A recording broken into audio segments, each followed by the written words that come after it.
Hey guys, this is Momo and I'm here with Andy Irvine, and today's video on bass lines and lifelines.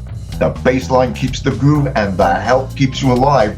We're going to be talking about hearing protection, keeping your ears safe for the long haul. So, let's see what your take is on this. Got any advice for that? First of all, I don't play that loud. It's deceiving because I have big rigs, but I like a lot of headroom and tight delivery and dynamic range and punch. So I might have what appears to be a gigantic bass rig, but it's not turned all the way up. I don't have people constantly saying, turn it down. In fact, almost never. So I play at the same volume, no matter what size amp I'm in, no matter what venue I'm in. Where I'm standing in my part of the stage, I'm always kind of at the same volume, and the majority of my dynamics is coming from my hand. So I don't have a very loud, super loud sound. I never have, and I also roll quite a bit of the high end off. I don't like a lot of sizzly stuff on top with the tweeters and stuff in the cabs. I've never really gone home with ringing ears. There has been occasions now, if I'm going to hear music at a concert, okay, I will wear earplugs, because if you want to go up front, it's like, oh my God, it's so the pressure in the sound is so intense that it actually is painful.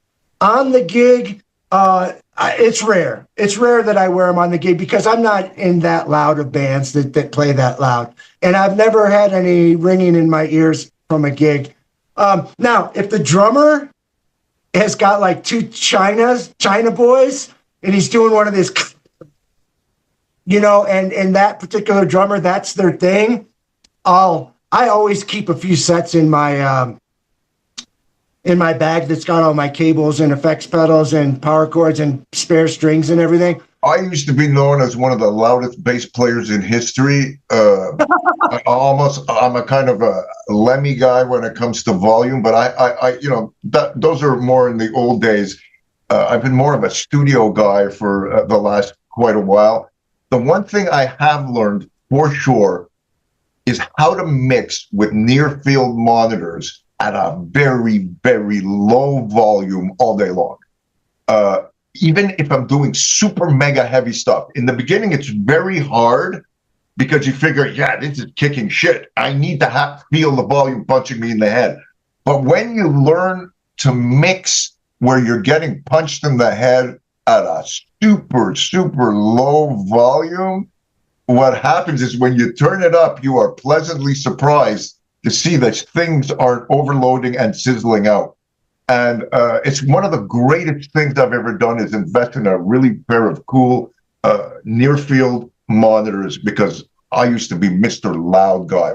I had an engineer who used to mix shit so loud that I used to have to leave the studio, and I used to say, man, what is wrong with you? You know what I mean? He says, yeah, the vocals, you know what I mean? I need to hear it like that. I said, no, you don't.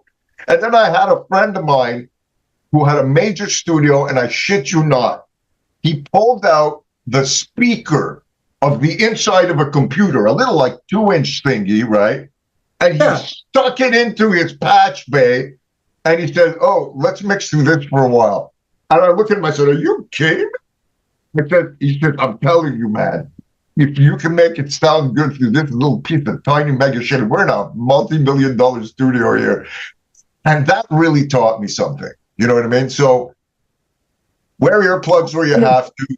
Don't mix too fucking loud. Don't think that you train yourself to listen to the punch at a really low level. Once you get used to it, you're going to hear it. Got to keep referencing down to the R tones, the little tiny ones, and get used to getting your mix together on those small speakers. And yeah, for sure. Right on, guys. You guys totally rock.